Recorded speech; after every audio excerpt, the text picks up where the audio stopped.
acabar.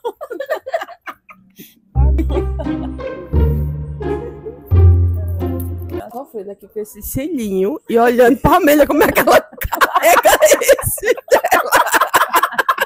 Como é que você perguntou do carro? Estamos começando mais um programa Você é a Carta que Todo Mundo Lê. Esse nosso podcast que hoje está especial, viu? Com essas meninas tão lindas aqui. Olha, a Tatiana, a Rejane, a Dígina. Nós vamos entrar agora num bate-papo bem legal. As minhas amadas amigas que vieram de longe, olha, de Goiânia. Né? Essa aqui de Maceió, está mais perto, Palmeira dos Índios, e a gente está aqui reunidos para celebrar momentos especiais. E onde estamos? Estamos na Pousada da Paixão, no maior teatro ao ar livre do mundo, Nova Jerusalém. Casando quem? Arielle e Lucas. E aproveitando aqui para fazer esse podcast maravilhoso. Então, nesse tempo de comemoração, eu já vou apresentar aqui para vocês cada uma delas. E elas vão dizer um breve resumo assim, de quem ela... Vou começar pela Rejane. Rejane, descreva aí quem é a Rejane. Como é que você se vê hoje, Rejane? Já começa assim. Bom, eu sou Rejane Borges, filha amada de Deus, gerada pela Neuzi e pelo Paulo, esposa do Ernesto, mãe da Giovana, do João Paulo, da Anelisa, avó da Catarina, sogra do Wellington. Sou funcionária pública há 27 anos, pedagoga, psicopedagoga, arteterapeuta, psicoembrióloga, psicanalista. Estou aqui agora, desfrutando dessa maravilha aqui desse lugar, nesse podcast com as minhas amigas. Que maravilha. Agora, Tati. Quem é a Tatiana? Tatiana é filha amada do pai, né? Sou casada, mãe de 3 filhos, né? Catiane, Otacílio e Pedro. Sou casada com um homem lindo, né? Hélio. Claro, é seu, né? É meu, então tem que ser muito lindo claro. Mesmo.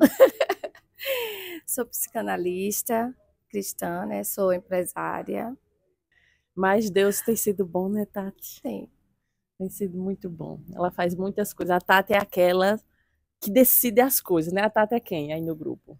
A liderança. Multitarefas. Ela é a espoleta do grupo. Movimenta todo mundo porque ela não sabe ficar quietinha. Aí a gente diz, se aquieta, Tati. Se aquieta, Tati. E tem de resolver. Aí a gente diz, coloca a Tati que ela resolve. Exatamente. Né? Coloca ela para resolver os BO. Né? Agora, Dígina. Quem é Dígina, gente? Eu. Dígina sou eu mesma.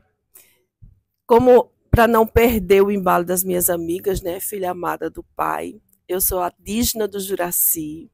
Eu sou mãe de 4 filhos lindos. Estão todos reunidos aqui, por isso que ela está nessa alegria. E até a cor dela veio alegre. Todos os filhos reunidos. Exatamente. Então, conseguimos reunir todos, né? Hoje já é uma coisa mais rara.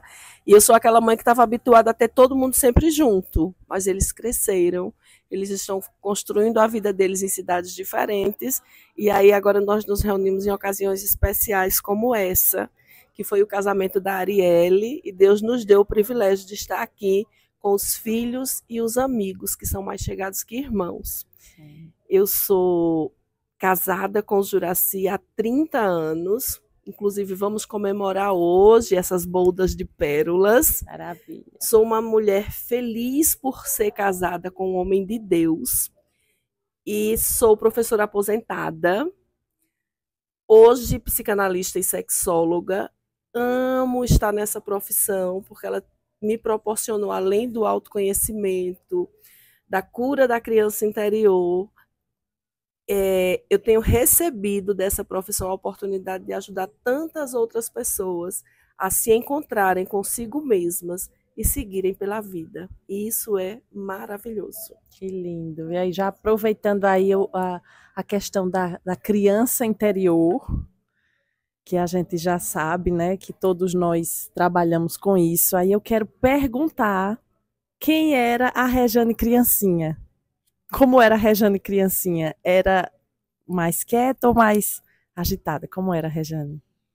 Sua criança. Eu, criança, eu participava de todas as festas da escola. Eu estudei numa escola maravilhosa quando eu era criança. E assim, tinha a festa da criança. todo final de ano, em outubro. E eu participava de todos os espetáculos. A minha família disse que eu queria participar de tudo, já fui personagem principal. Não era tímida. Não era tímida. Não era tímida. Dançava, encenava, já fui a Mônica, na peça da Mônica, Escapoleto e o Cebolinha, né? Romeu e Julieta, eu fui a Mônica.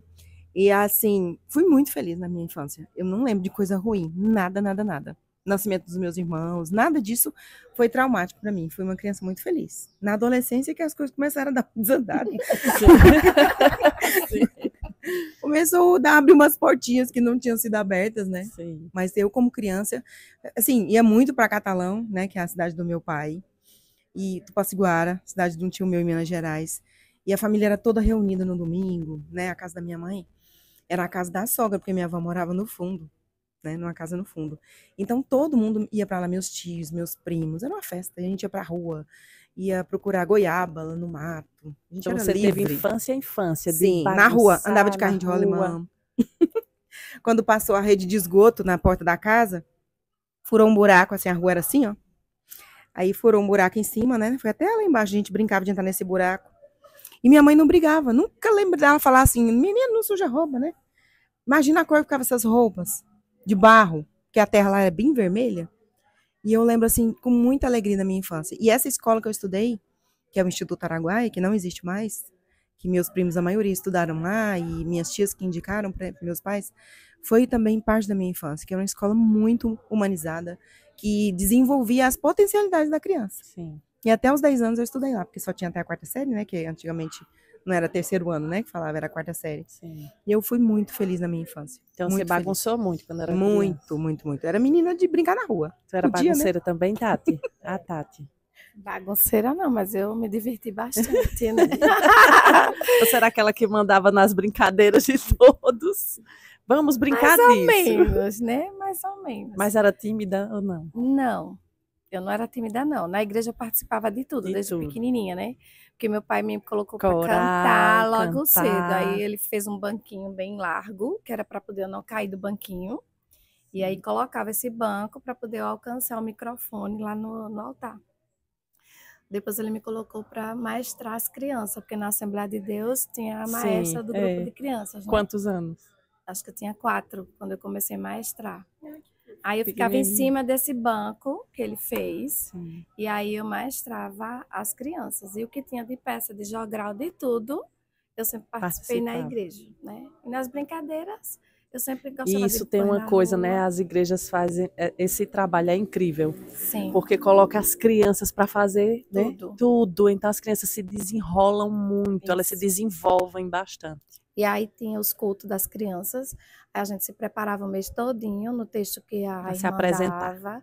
Jogral. Era jogral. Jogral. Era para perguntar alguma coisa da Bíblia, você tinha que saber para ganhar o prêmio. Sim. E aí eu sempre ganhava um prêmio. Sempre. É. Nunca deixei de ganhar o prêmio. Minha filha tinha que ganhar. Era, tinha que ganhar, Né? né? Tem Eu que sabia ganhar.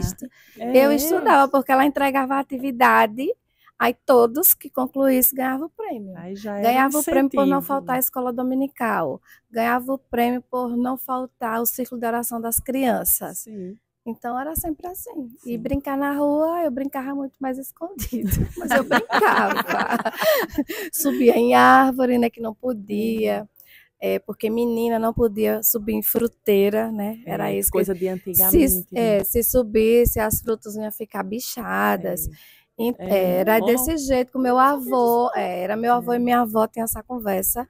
Então, os meninos podiam subir em qualquer fruteira, porque na casa da minha avó tinha vários tipos de fruteira, mas as meninas não podiam.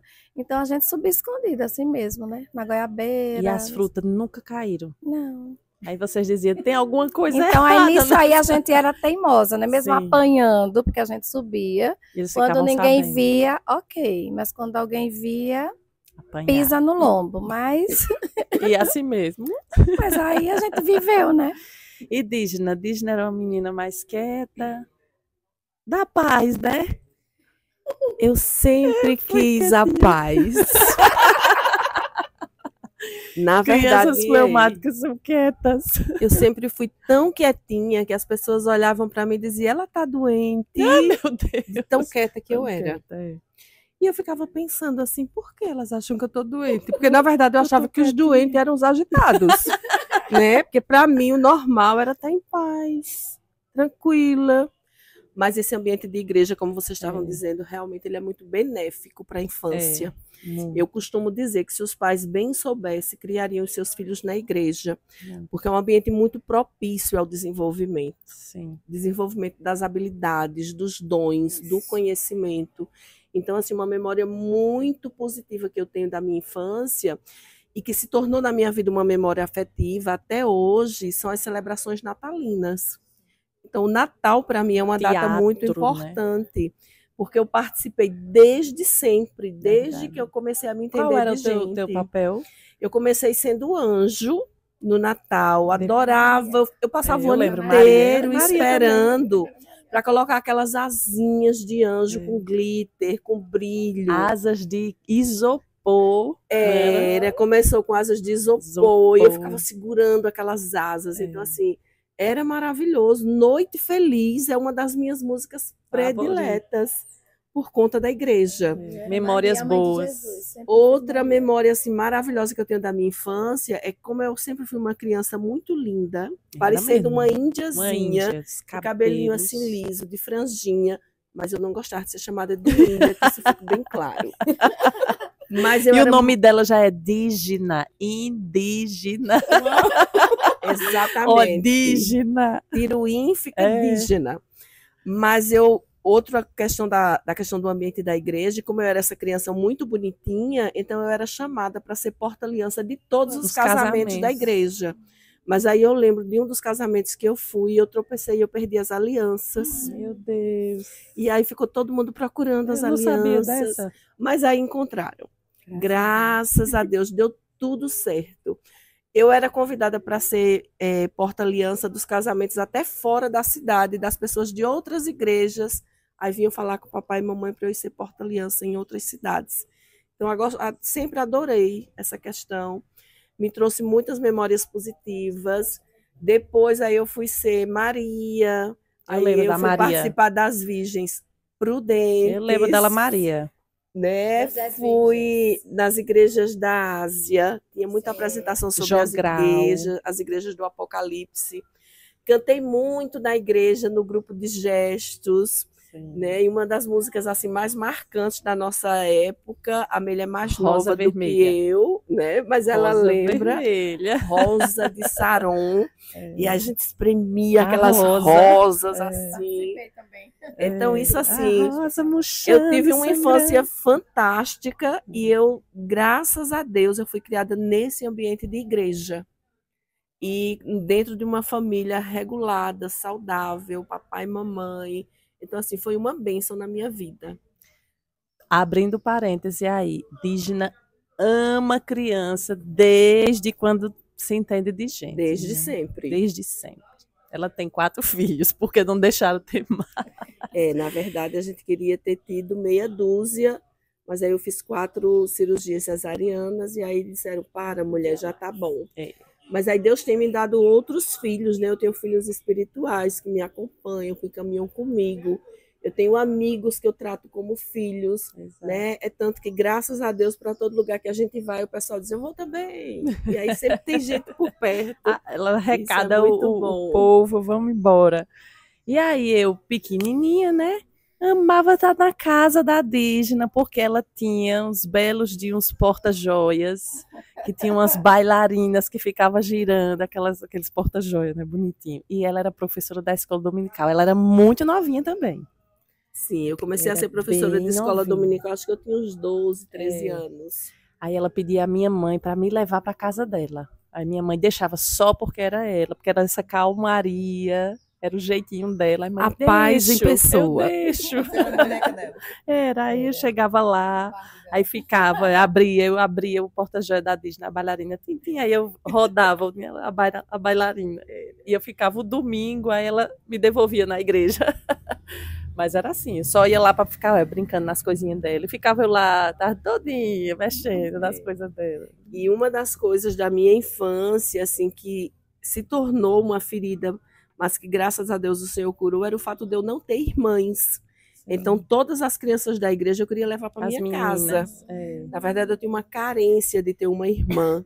E aí o Senhor também supriu essa minha necessidade, porque a minha primeira filha foi Arielle, uma Verdade. menina. Uma princesa. E as amigas que o Senhor tem me apresentado, né, que tem me ajudado muito nessa caminhada. Então, hoje eu posso dizer que eu não tenho irmãs de sangue, mas eu tenho muitas irmãs geradas no coração. Sim. O que era que você mais gostava, Tati, quando era pequena?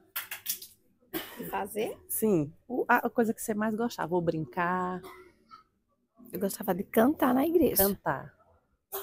Até quantos anos? Eu acho que até os 15, por aí.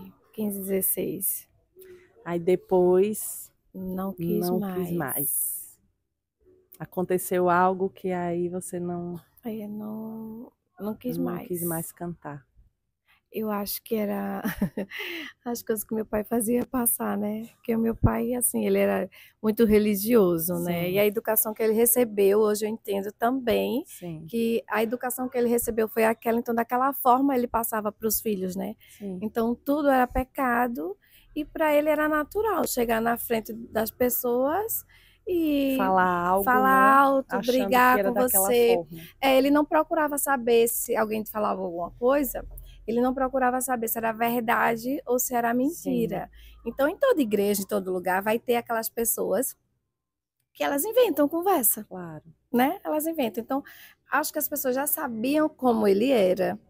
E às vezes acho que as pessoas, vamos dizer assim, para atingir a ele ou para agredir Sim, a que era para ele. você ser perfeita, ser o exemplo de tudo. É, não podia então, errar em nada. exatamente. Então, aí essas coisas vai lhe bloqueando, Sim, porque eu não queria mais ser vista, ficar sendo vista como a filha do pastor, porque a gente não podia fazer nada. sim. Até uma bicicleta, porque menina Tudo não era podia pecado andar de ruim. bicicleta. É. Então, ele comprou uma bicicleta para o meu irmão, e eu queria muito aprender a andar de bicicleta. Aí eu tinha um primo que ele ia no colégio com a bicicleta dele. Na hora do intervalo, eu ficava aprendendo ali com a bicicleta. Quando meu pai comprou a bicicleta para meu irmão, aí as meninas não podiam pegar, mas quando ele saía, minha mãe saía, eu pegava a bicicleta e ia para um campinho. Aí a vizinha fofoqueira, né? Olha, Tem que ter, irmão, olha, Tem irmão, que a ter, sua né? filha estava no campinho andando de bicicleta. Aí meu pai vinha, dava uma pisa. Aí murchou os pneus da bicicleta. Só quando ele estava em casa, meu irmão podia andar, ele enchia os pneus da bicicleta, meu irmão ia andar. Mas eu era assim, minha espoleta, como diz a indígena. Assim mesmo, eu pegava a bicicleta com os pneus murchos, eu ia pro Ainda aí, com campinho pneu lá, porque eu Daí estava determinada a aprender a andar de Teimosa. bicicleta. Aí eu ainda passava na casa da vizinha, que eu sabia quem Da que tava era, fofocando. assim. Aí eu olhava para ela, né? Não vou dizer o nome não, mas... E aí eu passava e dizia, agora vai dizer ao meu Vai dizer pai... agora que Tô você andando de viu, que eu bicicleta. já Vai levei dizer a a ele, pisa. eu já apanhei, Já eu já sei que foi apanhei. você. A senhora, você não. Sim. Que eu nunca chamei ninguém de você, né? Porque meu pai sempre ensinou a gente Sim. chamar de senhora, senhor. Então, assim, eu já sei que foi a senhora, já apanhei, agora vai dizer ele de E novo. você é adulta, você anda de bicicleta? Ando. Hum, Eu ando. Eu gosto. tá vendo? Eu Foi gosto. a memória que ficou ruim, mas era boa, né? Era boa. Porque eu Era achava boa. assim, eu achava fantástico saber andar em cima de duas rodas. É. Quantos anos tu Desafio. tinha? É verdade. Quantos anos? Quando eu comecei a fazer esse negócio, eu acho que eu tinha uns 11 anos. Adolescente, já estava Adolescente pré-adolescência ali. E Eu você, achava o máximo. Rejane, qual era a coisa que você mais gostava na infância? De viajar, de caminhonete para a cidade onde meu pai morava, meus avós moravam, né? Sim. Meus tios. E aí criança não usava cinto, né, naquela época. É. Aí jogava o colchão atrás assim, uma Ia D10 naquela azul, folia, né? aquele tanto de criança aí. Chegava com o nariz tudo preto de diesel. Todo mundo achava maravilha, minhas primas, todo mundo. E aí a gente ia de trem também. Quando foi tirar o trem da linha, na verdade, né? Aí a minha mãe e minha tia falou, não, vamos levar de trem esses meninos, porque vai sair. Aí nós fomos, foram 6 horas de viagem, era 3 de carro. E foi uma folia a gente ir de trem. Mas ir de caminhonete era uma festa. Memória boa. Sim, muito legal.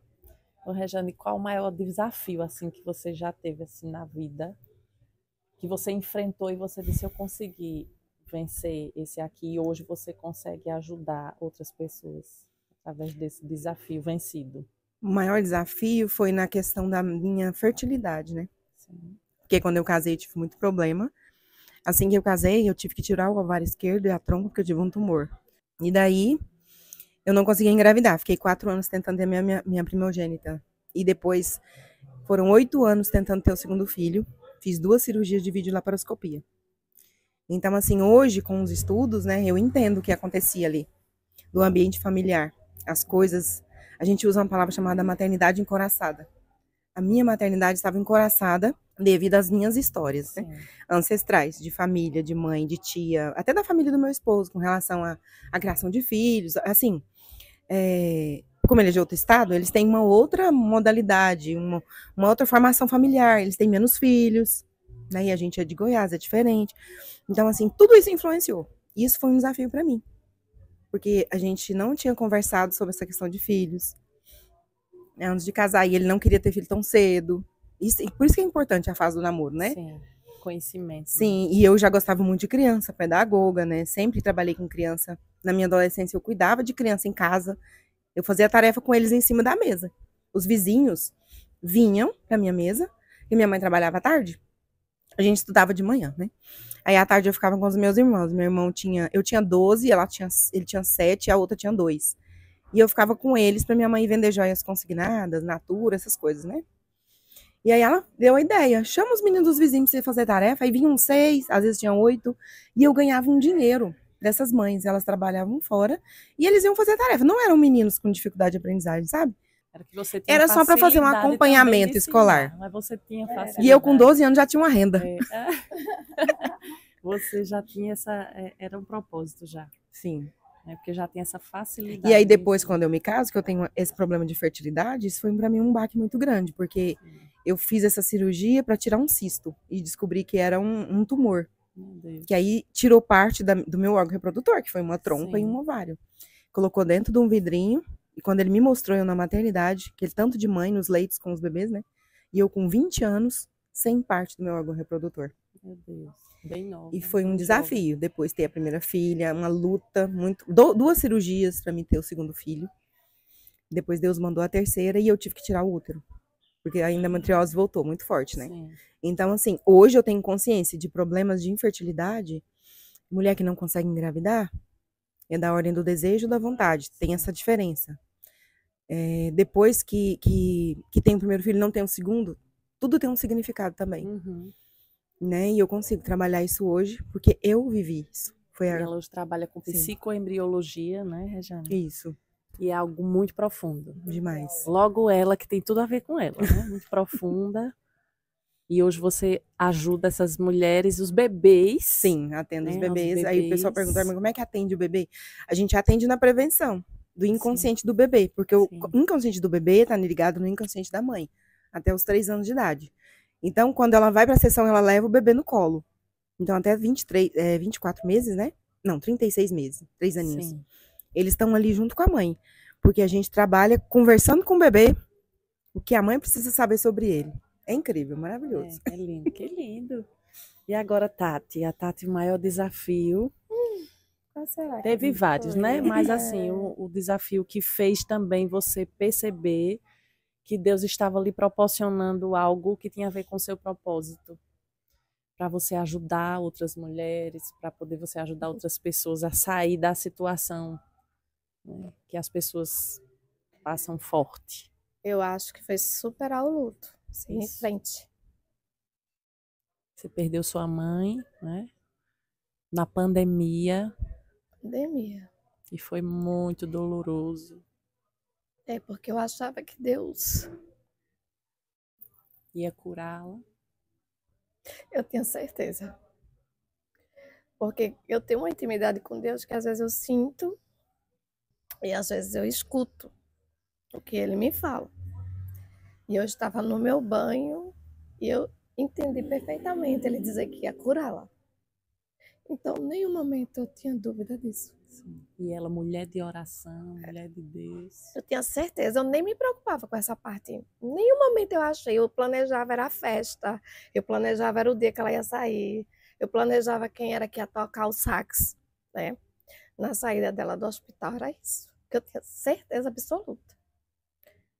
Deus realmente curou, só que não era a cura que eu entendi, né?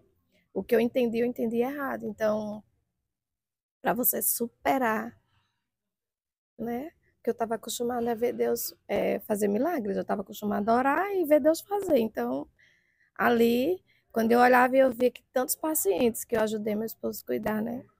Pessoas que ficaram gravíssimas. Teve paciente de acho que mais de 90 anos, diabético, foi muito grave, foi para o hospital, teve parada, teve tudo, e ele está até hoje cantando, louvando ao Senhor. E eu vi a minha mãe, assim, com 62 anos, não era hipertensa, não era diabética, né? Não era nada assim, e perder. Para mim, quando eu recebi aquela ligação, E tem coisas que a gente acha assim, né? Que porque somos filhas de Deus, nada pode dar errado. exato, E nada vai ser da forma que os outros dizem. Vai ser da forma que a gente diz para Deus. Né? A isso, gente acha assim, vai ser a forma que eu digo, porque eu sou mulher de Deus, eu sou filha de é, Deus e ele vai fazer isso para mim. porque a gente está acostumada a ver, A né, ver os Deus fazer milagres, a ver milagres. fazer. Só que aí Deus tem algo que a gente não sabe. Eu às vezes digo assim, não sei se eu não tivesse perdido minha mãe, se eu teria me tornado psicanalista. Sim. Porque não planejava, não passava na minha cabeça. Porque eu queria mesmo o quê? Ver meus filhos bem, meus filhos aí entregues para a E já sociedade estava bom. como bons profissionais, viver minha vida com meu marido viajando, que eu sempre gostei de viajar mesmo, e servindo ao Senhor e tá tudo bem. Eu não pedia, vamos dizer assim, eu nunca fui de viver orando, pedindo ao Senhor para me dar riqueza ou me dar isso ou aquilo. Nunca fui de fazer isso.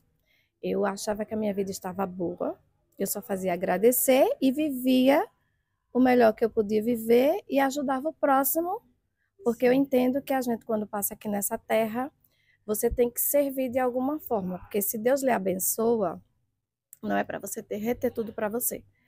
É para você também compartilhar com outras pessoas, que ele lhe dá o direcionamento, né? Então, para mim, aquilo ali já era o suficiente. Então, quando eu recebi uma profecia, eu não acreditei, porque realmente não fazia parte nem de longe no meu pensamento. Então, hoje, às vezes, eu fico pensando, Senhor, será que eu tive que perder a minha mãe? Né? Porque assim, quando eu estou dentro do consultório, quando eu ajudo uma família, quando eu vejo uma família reconciliar, e a gente se emociona, né? Quando a gente Claro. vê que um casamento está totalmente destruído e você vê que através de você o Senhor restaura. Então ali, às vezes, eu chego em casa e fico pensando, eu tinha que perder a mãe e perder o convívio com meu pai para poder realmente assim eu ter a certeza que eu amo ao Senhor, independente de qualquer coisa, não só Ele me abençoando, mas na Sim. dor também, Sim. para poder ajudar outras pessoas. Né? Muitas vezes eu me pego pensando nisso, mas superar essa dor, né? E com essa dor Entender ainda o não, ajudar outras exatamente, né? A pessoas. gente receber o não de Deus, mesmo sem entender o porquê, e você ressignificar e continuar. Para mim, esse foi o maior desafio da minha vida. Verdade. E quando a gente passa por esses momentos difíceis, aí a gente também vai provar a nós mesmos esse amor, esse temor que a gente tem para com Deus, porque Jesus mesmo não nos enganou. Isso. Ele disse assim: nesse mundo vocês vão ter aflições. Isso. Mas você tem que ter bom ânimo. E o bom ânimo é ter a esperança de que realmente tem outra história, de que existe outros momentos, né? E que foi isso que aconteceu com você, que você nunca nem imaginou. Não. Depois disso tudo, depois da dor, né? De Não, você pegar essa dor e Deus fazer com que você abençoasse outras pessoas. Não. E a Dígina trabalha com casais, né? Desde muito tempo, e aí eu quero perguntar a ela o desafio na questão de casais e de filhos, porque para ter 4 filhos, para ser casada, casou assim, não foi tão jovenzinha, mas foi jovem. Sim. Né? E assim, num contexto que foi ter esses filhos, cuidar dos filhos, tá aí todos adultos. Graças a Deus. E o desafio amanhã, hoje faz 30 anos de casados, né? E eles, seus filhos, são as testemunhas desse casal, que eles dizem assim, não, minha mãe e meu pai, eles são um exemplo de casamento para nós. A Arielle sempre diz isso. A minha mãe e o meu pai é exemplo de casamento. Então, assim, qual foi o desafio grande que hoje você também leva isso como seu propósito, né, para levantar outros casais e filhos, que quem chegar perto dela, que disser que não quer ter filhos, pode chegar perto dela. Ou que não quer casar. Ou que não quer casar, porque Jesus vai te abençoar. Então, eu aprendi, graças a Deus, desde muito cedo, os princípios da palavra de Deus. E eu sempre fui muito apaixonada pelo Senhor e por tudo que está escrito na palavra. Então, muito cedo, eu entendi casamento como um projeto de Deus. Então, se é de Deus, é bom. E aí eu estudei muito sobre isso. Quando eu era ainda muito pequena e os meus pais discutiam por alguns motivos em casa, aquilo me constrangia muito. E os meus pais estão juntos, graças a Deus, eles têm 56 anos de casados. Mas quando eles eram bem jovens e eu muito pequenininha, eu ouvia muitas vezes ele discutindo e a minha mãe sempre dizia assim: eu vou embora, eu vou embora. E isso me dava uma dor muito grande, porque eu ficava pensando como que uma criança vai ter que escolher ou o pai ou a mãe. Como é que isso vai resolver, né? Como que isso vai se resolver? E aí, eu acho que 9, 10 anos, eu já ia para a palavra de Deus e eu já lia e eu já entendia que aquilo era de Deus, uma família reunida, um pai e uma mãe cuidando dos filhos. E eu fui crescendo com isso e eu tinha muita vontade de me casar. Eu sempre tive, eu nunca escondi de ninguém. Quando eu tive a oportunidade de namorar algumas pessoas na minha adolescência, já jovenzinha, eu sempre dizia: eu quero casar, eu quero ter muitos filhos. Outra questão do desafio de ter muitos filhos é que eu não tive irmãos. Eu fiquei sozinha por um tempo, depois a minha mãe teve mais um filho, eu tenho só um irmão, que é um menino, né, que é homem, e eu era uma menina, como eu tinha dito a princípio, eu chegava na igreja, eu via aquele monte de menina cheia de irmãs, e eu dizia: por que eu não tenho irmãs? Né? Isso também era um desafio. Então, eu orava para me casar, eu orava para que Deus me desse um homem temente a Ele, um homem que amasse mais ao Senhor do que amasse a mim, porque eu sabia que se ele amasse mais a Deus, ele seria fiel, independente de qualquer coisa, e eu costumo dizer isso hoje aos casais: o homem que teme ao Senhor, ele está no princípio da palavra, é o princípio da sabedoria, o temor ao Senhor. Então, ele não precisa ser fiel a mim, porque se ele for fiel a Deus, consequentemente, ele vai ser fiel à esposa, aos filhos, a toda a família. E esse conhecimento do princípio bíblico me ajudou muito a vencer esse desafio. E com a caminhada eu fui aprendendo que não existem casamentos perfeitos, mas existem bons casamentos, e bons casamentos são construídos todos os dias. Eu costumo dizer que casamento não é para gente preguiçosa, porque é uma coisa muito trabalhosa, né? É uma seara o casamento, onde você tem que investir nele todos os dias. Depois de casada, graças a Deus, tenho vivido um casamento para a glória de Deus, não teve problema com infertilidade. É tanto que quando eu casei, eu engravidei da Arielle na lua de mel. A Arielle nasceu, nós tínhamos 9 meses e 8 dias de casados. E tive os meninos com muita facilidade, graças a Deus, mas aí veio um grande desafio quando nasceu o meu caçula. Porque quando o Sávio nasceu, e aí todas as vezes que eu conto eu choro. Porque Sávio, quando fez o teste do pezinho, ele fez um diagnóstico de fibrose cística.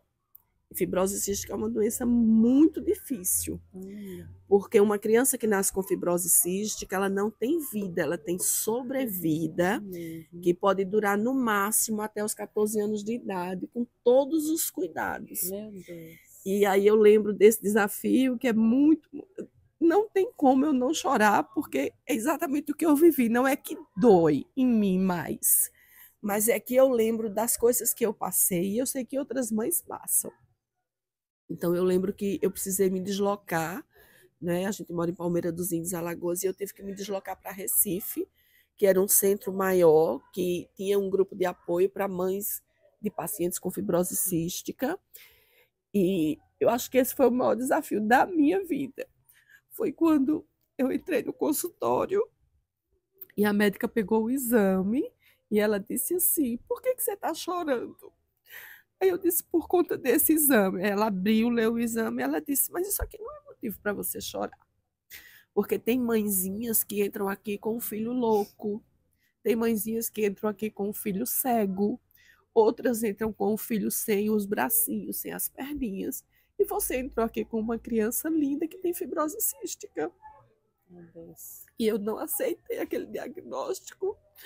Eu disse: Senhor, eu não quero ter que perder o meu filho. Porque se eu vou perder essa criança, porque o Senhor me deu. E aí a médica disse assim para mim: mãezinha, ela me chamava assim, ela disse: mãezinha, tem outro desafio.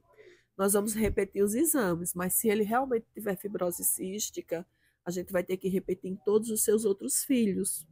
Porque quando um filho tem fibrose, os outros também têm, mesmo que não tenham desenvolvido ainda. E aí eu lembro assim que eu me despedacei, né? A minha vida acabou naquele dia. 4 crianças pequenas. Eu digo: pronto, agora era melhor não ter tido nenhum filho. Você vê como o inimigo é sujo, né? Aquilo que eu sempre quis ter, que era uma família grande com muitos filhos. Nesse dia eu disse: Senhor, por que o Senhor deixou eu ter tantos filhos para agora eu ter que passar por isso? E aí eu fui para os pés do Senhor. Eu sempre costumo dizer que eu fiquei mais crente que nunca. Esses desafios. Que os desafios vêm justamente, né, para provar a nossa fé. E aí nós entramos em oração, eu e meu esposo. E eu lembro até hoje que o meu caçula, o Sávio, ele fez um exame que era em ontoforese com proteína. E na época esse exame não era realizado no Brasil. Eu nem sei se hoje ainda realiza. E a médica enfaixou ele todo em faixas e fez umas medicações. Ele tinha 2 meses de vida. Meu Deus! E aí, quando ela enfaixou, ele ficou parecendo uma múmiazinha. E ela disse: ele agora vai começar a suar. Ela fez uma medicação e a gente vai recolher essas faixas e vai para os Estados Unidos para o exame. E quando chegar o resultado, a gente começa o tratamento. E aí eu fiquei orando. E quando o resultado chegou, deu negativo. Eita glória, é um milagre. E aí, assim, foi o maior milagre que eu já vivi na minha vida, entre outros tantos milagres, mas eu costumo dizer que esse foi o maior milagre. E interessante é que o inimigo sempre trazia dúvida na minha mente. Será que foi mesmo? Ele estava curado, eu glorifiquei o nome do Senhor por isso, mas todas as vezes que ele gripava, que ele tinha alguma crise alérgica, aí vinha no meu pensamento: é a fibrose desenvolvendo. Meu Deus. Né? E aí eu repreendia em nome de Jesus: não, esse menino está curado. E para a glória de Deus, ele é o meu caçula, e esse ano ele faz 24 anos, né? Está terminando. 10 anos a mais do que o prazo que a médica deu, né? E ele é muito saudável, e ele é muito feliz. E eu costumo dizer que ele é a alegria lá de casa. Porque onde Sávio está, não há tristeza. Né? Onde ele chega... E assim, é um menininho bem pequenininho. Eles são gigantes. E assim, aí o maior desafio mesmo que eu vivi na vida foi isso. E o que é que eu faço com esse desafio? Hoje eu posso dizer de verdade, como disse Jó: antes eu conhecia Deus de ouvir falar. Mas quando a gente vive um milagre, a gente conhece Deus em profundidade. E aí hoje eu posso dizer para qualquer mãe que passa por um processo de ter filho doente, eu posso dizer: confie no Senhor. Amém. Porque Deus é um Deus de milagres. Porque Deus faz. E eu gosto muito daquele versículo que diz assim: ele fez os céus e a terra. Como que um Deus que fez os céus e a terra e que mantém tudo isso em harmonia não pode nos dar a cura de um filho, a restauração de um casamento, se filho e casamento é um projeto de Deus? Então, confie que o Senhor pode tudo em todos. Entregue o seu caminho ao Senhor, confie nele que o mais ele fará. Que lindo! E agora, para a gente terminar, vamos terminar escrevendo a carta. Se fosse sua última carta, Rejane, Já escreveu aí, né? pode dizer em poucas palavras, se você estivesse escrevendo a última carta, qual era a mensagem assim, que você queria deixar para para todo mundo ouvir, que você não poderia deixar de falar para o mundo? Qual o legado que a Rejane deixaria? Pode ser uma frase, Que Deus é o Deus do impossível. Porque eu fui diagnosticada pelo médico também, que eu não ia gerar filhos, né? Sim. Tanto é que depois que eu fiz essa primeira cirurgia, a gente não evitou filhos. Não contou pra ninguém, mas também não evitou. E só depois de 4 anos que tivemos a primeira filha. E ela foi contando aí, eu me lembrei que eu nem tinha conhecimento de nada de psicoembriologia, nada disso, nem de psicanálise, né? E eu tava subindo, e eu já tava desesperada que eu não conseguia ter o segundo filho. Eu tava subindo uma avenida lá em Goiânia que tem muita clínica de infertilidade. E tinha um banner, um outdoor bem grande, falando para fazer a fertilização in vitro, Sim. né? E muita gente já tinha me sugerido isso, inclusive tomar aquele remédio que estimula a ovulação, enfim. E Deus me levou a pedir perdão. E eu falei, mas eu vou pedir perdão por quê? Se eu nunca despraguejei que não queria ter filho, nem nada disso. Mas das circunstâncias, das coisas que eu já tinha ouvido e presenciado, eu cheguei em casa e fiz uma oração. Falei, Deus, eu quero me arrepender. Através dos meus familiares e familiares do meu esposo, de qualquer coisa que possa ter acontecido, que está impedindo a família ser formada. Exato. Você fez aquela oração de confissão Foi. Pelos antepassados, como a Bíblia ensina. E naquele ano, isso foi em dezembro, e na virada de ano, minha filha fez uma carta, mais velha, né? A primogênita, não gosto de chamar ela de mais velha. Né? Detalhe, os filhos da Rejane também são lindos e altos. Ela fez uma carta para Deus que ela queria um irmão ou uma irmã. Naquele ano eu engravidei em março. E depois Deus me deu, né? 2 filhos. Eu falei que Deus leu lá, um irmão e uma irmã. Então, a palavra que eu deixo é essa. O Deus é o Deus do impossível. Amém. A gente estuda, a gente vai atrás do conhecimento. Ele nos livra de muitas coisas, mas nada supera o poder de Deus. Amém. Tati, na sua carta, a minha que você carta deixaria? Que eu escrevi aqui, eu vou só ler um pedacinho. Você é amado por Deus, né? Mesmo quando não sente, Ele está, sempre esteve, cuidando de cada detalhe. Então viva com propósito, sirva com humildade e caminhe com fé. Muito bem. Diz no que você deixo. escreveria na sua carta. Você fez igual a Arielle, viu? A Arielle, quando a gente foi fazer o podcast, aí eu disse, a sua última carta. Ela, meu Deus, eu não gostei disso não. Eu vou escrever a última carta, como assim?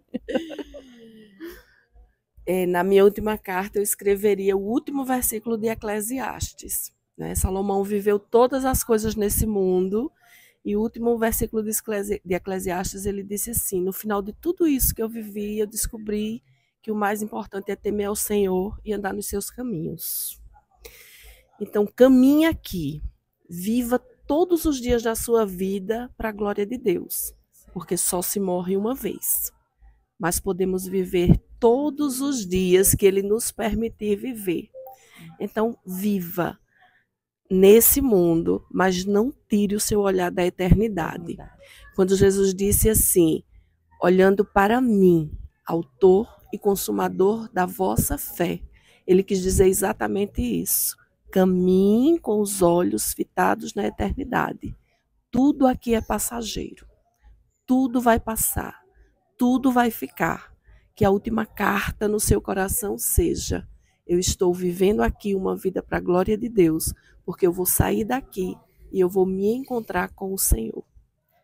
Que lindo! E aqui a gente termina mais esse programa e até o nosso próximo programa, né, meninas? Sim. Muito bem! Depois fica tudo bem, né?